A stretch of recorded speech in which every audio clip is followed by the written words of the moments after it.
ಎಲ್ಲಿಂದ ಬಂತು, ಹೇಗೆ ಬಂತು, ಇಷ್ಟೊಂದು ಹಣ ಯಾಕೆ ಇಟ್ಕೊಂಡಿದ್ರಿ, ಇದೆಲ್ಲದ್ರ ಬಗ್ಗೆನೂ ಕೂಡ ಆದಾಯ ತೆರಿಗೆ ಇಲಾಖೆ ಅಧಿಕಾರಿಗಳು ವಿಚಾರಣೆಯನ್ನ ಮಾಡಲಿದ್ದಾರೆ. ವಿಚಾರಣೆಗೆ ಹಾಜರಾಗಲಿಕ್ಕೆ ದರ್ಶನ್ ಬಂದಂತಹ ಸಂದರ್ಭ ಒಂದಾದ ಮೇಲೆ ಒಂದು ಸಂಕಷ್ಟಗಳನ್ನು ಅನುಭವಿಸುವಂತಾಗಿದೆ ದರ್ಶನ್. ಇದು ಈಗ ಬರ್ತಾ ಇರುವಂಥ ನೇರ ದೃಶ್ಯಾವಳಿಗಳನ್ನು ನಿಮಗೆ ತೋರಿಸ್ತಾ ಇದ್ವಿ. ಆ್ಯಕ್ಚುಲಿ ಇದೆಲ್ಲವೂ ಕೂಡ ಪರಪ್ಪನ ಅಗ್ರಹಾರ ಜೈಲಲ್ಲಿದ್ದಂಥ ಸಂದರ್ಭದಲ್ಲಿ ಸಿಗ್ತಾ ಇರಲಿಲ್ಲ. ಆದರೆ ಈಗ ಬಳ್ಳಾರಿ ಜೈಲಲ್ಲಿ ಅವರ ಅಭಿಮಾನಿಗಳು ಆರಾಮಾಗಿ ವಾರಕ್ಕೆ 2 ಸಲ ನೋಡ್ಬೋದು ದರ್ಶನ್ ಅವ್ರನ್ನ. ಅಲ್ಲಿ 2 ತಿಂಗಳಿದ್ರೂ ಕೂಡ ಒಂದೇ ಒಂದು ಫೋಟೋ ಸಿಕ್ಕಿರಲಿಲ್ಲ. ಫೋಟೋ ಸಿಕ್ಕಾದ ಮೇಲೆ ಗೊತ್ತಾಗಿದ್ದು ರಾಜಾತಿಥ್ಯ ಹೇಗಿದ್ರು ಏನು ಎತ್ತ ಗೊತ್ತಿರಲಿಲ್ಲ. ಈಗ ವಾರಕ್ಕೆ 2 ಸಲ ಗೊತ್ತಾಗುತ್ತೆ.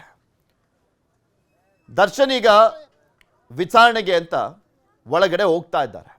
IT ಆಫೀಸರ್ಸ್ 2 ಗಾಡಿಗಳಲ್ಲಿ ಬಂದಿದ್ದಾರೆ, 2 ಇನೋವಾ ಕಾರಲ್ಲಿ ಬಂದಿದ್ದಾರೆ. ದರ್ಶನನ್ನ ವಿಚಾರಣೆ ಮಾಡಲಿದ್ದಾರೆ. ಅದು 84 ಲಕ್ಷ ಸಿಕ್ಕಂಥ ವಿಚಾರಕ್ಕೆ ಸಂಬಂಧಪಟ್ಟಂತೆ ವಿಚಾರಣೆಯನ್ನ ಮಾಡಲಾಗ್ತಾ ಇರುವಂಥದ್ದು. 84 ಲಕ್ಷದ ಪೈಕಿ 40 ಲಕ್ಷ ಬಿಜೆಪಿಯ ಮಾಜಿ ಉಪಮೇಯರ್ ಆಗಿರುವಂಥ ಮೋಹನ್ ರಾಜ್ ಅವರು ಕೊಟ್ಟಿದ್ದು ಅಂತ ಹೇಳಲಾಗ್ತಾ ಇತ್ತು. ಅವ್ರನ್ನ ಈಗ ಆಲ್ರೆಡಿ ಒಂದು ಕಡೆ ಪೊಲೀಸರು ವಿಚಾರಣೆ ಮಾಡಿದ್ರು. ಅದಾದಮೇಲೆ ಇಲ್ಲಿ ಪ್ರಮುಖವಾಗಿ ಡೆವಿಲ್ ಸಿನಿಮಾದ ನಿರ್ಮಾಪಕರು ಅವರನ್ನು ಕೂಡ ಮಿಲ್ನಾ ಪ್ರಕಾಶ್ ಅವ್ರನ್ನೂ ಕೂಡ ವಿಚಾರಣೆ ಮಾಡಲಾಗಿತ್ತು. ಈಗ ಅವ್ರಿಗೆಲ್ರಿಗೂ ಕೂಡ ಸಂಕಷ್ಟ ಎದುರಾಗುತ್ತಾ ಅಂತ ದರ್ಶನ್ನಿಂದ. ಯಾಕೆಂದರೆ ದರ್ಶನ್ ಎಲ್ಲಿಂದ ಬಂತು ಅಂದರೆ ಅವ್ರವ್ರು ಕೊಟ್ಟಿದ್ರಪ್ಪ, ಇವ್ರು ಕೊಟ್ಟಿದ್ರು ಅಂತ ಹೇಳಿದ್ರೆ ಅವ್ರನ್ನ ಇಟ್ಕೊಂತಾರೆ, ಅವ್ರನ್ನ ವಿಚಾರಣೆ ಮಾಡ್ತಾರೆ. ಅವ್ರು ಕೊಡಬೇಕಾಗತ್ತೆ ಮತ್ತೆ ಡೀಟೇಲ್ಸ್ನ.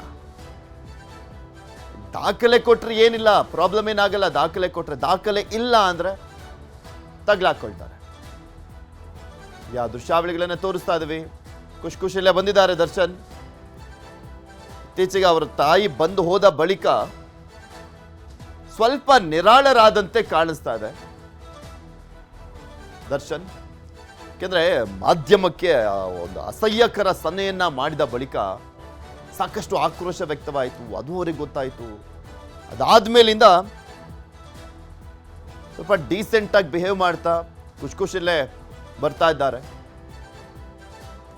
ಇದು ಈಗ ಬರ್ತಾ ಇರುವಂತ ನೇರ ದೃಶ್ಯಾವಳಿ. ಬಳ್ಳಾರಿ ಜೈಲ್ನಲ್ಲಿ ಇರುವಂಥದ್ದು ದರ್ಶನ್. ಆ ಸಪ್ರೇಟ್ ಸೆಲ್ಗಳಿದಾವಲ್ಲ, ಒಂದು 14 ಸಪ್ರೇಟ್ ಸೆಲ್ಗಳಿದಾವೆ, ಅಲ್ಲಿರುವಂಥದ್ದು ದರ್ಶನ್. ಸೆಕ್ಯೂರಿಟಿ ಸೆಲ್ನಲ್ಲಿ ಇರುವಂಥದ್ದು.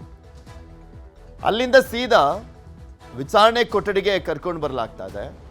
IT ಅಧಿಕಾರಿಗಳು ವಿಚಾರಣೆಯನ್ನು ಮಾಡಲಿದ್ದಾರೆ. ಸೊ ಹೀಗಾಗಿ ವಿಚಾರಣೆಗೆ ಹಾಜರಾಗುವಂಥ ನಿಟ್ಟಿನಲ್ಲಿ ದರ್ಶನ್ ಬರ್ತಾ ಇದ್ದಾರೆ. ಸ್ವಲ್ಪ ಬಾಡಿ ಇಳಿದಿರುವಂಥದ್ದು ಕೂಡ ಗೊತ್ತಾಗುತ್ತಲ್ಲಿ, ತೂಕ ಕಡಿಮೆ ಆಗಿರುವಂಥದ್ದು. IT ಅಧಿಕಾರಿಗಳು 84 ಲಕ್ಷ ಹಣ ಸಿಕ್ಕಂಥ ವಿಚಾರಕ್ಕೆ ಸಂಬಂಧಪಟ್ಟಂತೆ ಅಂದರೆ ಪೊಲೀಸರು ರೆಫರ್ ಮಾಡಿದ್ರು ಆ ಪ್ರಕರಣವನ್ನು IT ಇಲಾಖೆಗೆ. ಯಾಕೆಂದರೆ ರೆಫರ್ ಮಾಡಲೇಬೇಕಾಗುತ್ತೆ ಪೊಲೀಸ್ ಇಲಾಖೆ.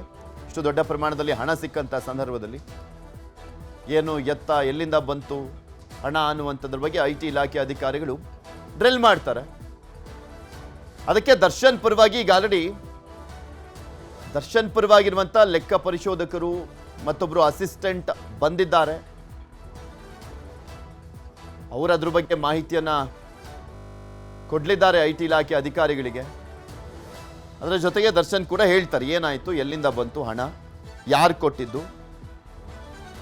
ಇದು ಕೊಲೆ ವಿಚಾರಕ್ಕೆ ಸಂಬಂಧಪಟ್ಟಂತೆ ಬಂದು IT ಅವ್ರು ಡ್ರಿಲ್ ಮಾಡ್ತಿರೋದಲ್ಲ, ಹಣ ಸಿಕ್ಕಿರುವಂಥದ್ದು ಅಷ್ಟೇ ಅವ್ರಿಗೆ ಸಂಬಂಧ. ಈಗ ಹಣ ಅಷ್ಟೊಂದು ಹೆಂಗ್ ಬಂತು ಅಂತ, ಹಣ ಅಷ್ಟೊಂದು ಎಲ್ಲಿಂದ ಬಂತು, ಯಾರು ಕೊಟ್ಟಿದ್ದು, ಯಾವ ಕಾರಣಕ್ಕೋಸ್ಕರ ಅಷ್ಟು ದೊಡ್ಡ ಪ್ರಮಾಣದಲ್ಲಿ ಹಣವನ್ನು ಇಟ್ಕೊಂಡಿದ್ರಿ, ಇದ್ರ ಬಗ್ಗೆ ಪ್ರಶ್ನೆ ಮಾಡಲಾಗುತ್ತೆ.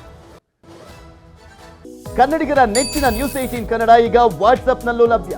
ಕರ್ನಾಟಕ, ದೇಶ ವಿದೇಶಗಳ 360 ಡಿಗ್ರಿ ಸುದ್ದಿಯ ವಿವರಗಳನ್ನ ನಿಮ್ಮ ಕೈ ಬೆರಳುಗಳಲ್ಲೇ ಪಡಿಲಿಕ್ಕೆ ಈ QR ಕೋಡ್ ಅನ್ನ ಸ್ಕ್ಯಾನ್ ಮಾಡಿ, ನಮ್ಮ ಚಾನಲ್ ಫಾಲೋ ಮಾಡಿ, ನೋಟಿಫಿಕೇಶನ್ ಆನ್ ಮಾಡಿ.